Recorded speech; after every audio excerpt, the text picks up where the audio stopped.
Have you ever sat in that chemo chair, feeling the weight of the world pressing down? The beep of the machine, the cold four in your arm, the worry humming in your chest like a storm. I've been there too, my friend. But here's what I've learned: even in those hard moments, you can carve out pockets of peace. Today, we're talking about 6 relaxation therapies to calm your mind and body. No fancy equipment, no apps, just you and the power of your own breath and imagination. Let's start with 2 of my favorites: music therapy and visualization. Because sometimes, the simplest tools are the most profound. 1. Music therapy, your voice as medicine. Let's begin with music therapy. You don't need a perfect voice or a playlist of classical masterpieces.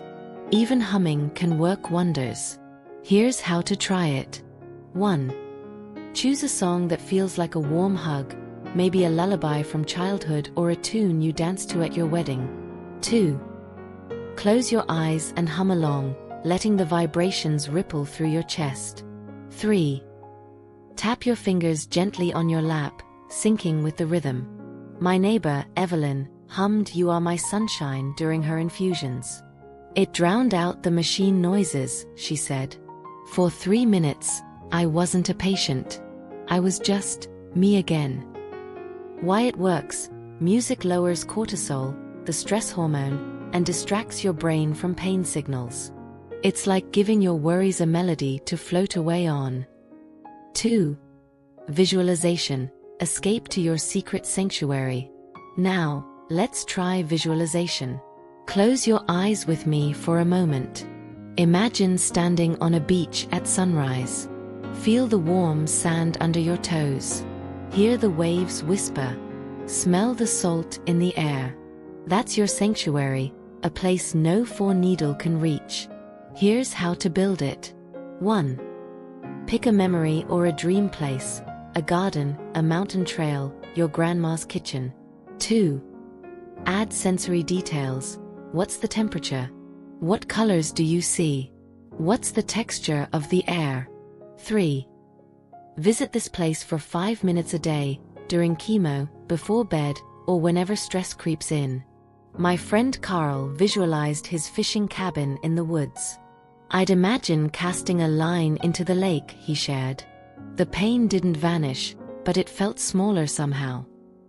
Why it works: visualization shifts your brain from fight or flight to rest and digest mode. It's like a mini vacation for your nervous system. These first 2 therapies, music and visualization, are like anchors. They ground you when the world feels shaky. In next chat, we'll explore how to melt tension from head to toe and breathe your way back to calm.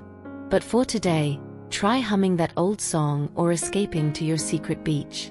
And if today feels too heavy, that's okay. Healing isn't about perfection. It's about showing up, moment by moment. Remember, you are so much more than your diagnosis. You're a melody, a story, a quiet, unshakable light. Now, let's add 2 more tools to your toolkit: progressive muscle relaxation and breathing exercises. These are like quiet conversations with your body, reminding it to soften even when the world feels heavy. 3. Progressive muscle relaxation. Unwind like a ragdoll. Let's start with progressive muscle relaxation. It's simpler than it sounds. Think of it as a wave of calm moving through your body. Here's how to try it. 1. Sit or lie down comfortably. Yes, even in your chemo chair. 2. Start at your toes. Squeeze them tightly for 5 seconds, then release. Feel the tension melt away. 3. Move up slowly. Calves, thighs, hands, arms, shoulders, squeeze and release each group. My friend Ruth did this during her infusions. She'd pretend she was wringing out a wet towel, muscle by muscle. By the time I got to my shoulders, she said, I felt lighter, like I'd left my worries on the floor. Why it works: tension hides in places we don't even notice. This practice shines a light on those spots and says, let go. 4. Breathing exercises. your portable peace. Next up, 4-4-4 breathing.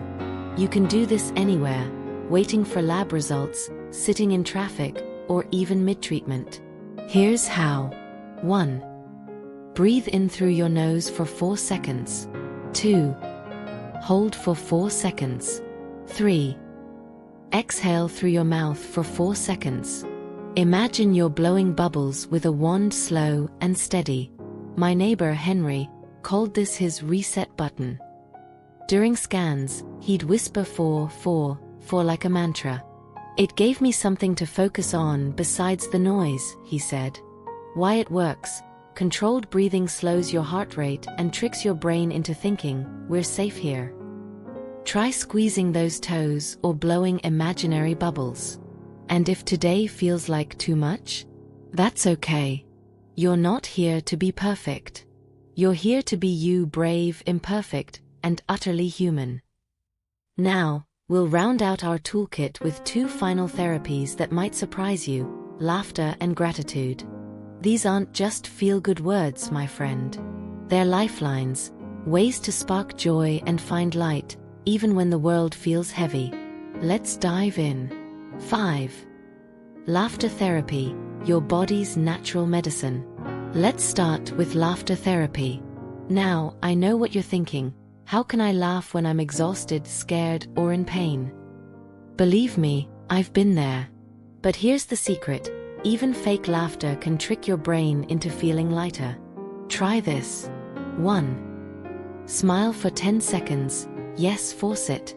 Feel the corners of your mouth lift. 2. Add a chuckle, a quiet ha ha ha under your breath. 3. Recall a silly memory, like the time your grandkid put spaghetti in the DVD player. My friend Marge, during her toughest chemo week, watched old I Love Lucy reruns. Lucy's chocolate factory mishap? She'd say, I laughed so hard I forgot my 4 was beeping. Why it works. Laughter releases endorphins, eases muscle tension, and even for a moment, shifts the spotlight away from pain. It's like hitting a refresh button for your soul. 6. Gratitude practice, finding light in the dark. Now, let's talk about gratitude. On days when everything feels like a battle, gratitude isn't about ignoring the pain. It's about saying, this is hard, but here's what's still good. Here's how to begin. 1. Each morning or evening, name one tiny thing you're grateful for. The way sunlight pools on your kitchen table. A text from your niece that made you smile. The nurse who remembered your coffee order. 2. Write it down, or just hold it in your heart. My neighbor, Walter, kept a gratitude jar by his bed. Even on infusion days, he said, I'd drop in a note like, today, the robins sang outside my window. It reminded me life wasn't all needles and scans. Why it works. Gratitude rewires your brain to notice hope. It's not toxic positivity, it's defiance. A way to say, you won't steal all my joy. So let's pause and gather these tools. Music to carry your worries away. Visualization to escape to your sanctuary. Muscle relaxation to melt tension. Breathing to steady your spirit. Laughter to spark joy. Gratitude to anchor you in light. None of these require energy you don't have. They're not about fixing anything. They're about being present, being kind to yourself, being human. Before we say goodbye, I want you to try something with me. Right now, take a deep breath. Smile, even a tiny one. Think of one thing you're grateful for.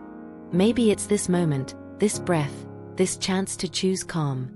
I'd love to hear from you. In the comments, share one thing that brought you comfort this week. A song, a laugh, a moment of quiet.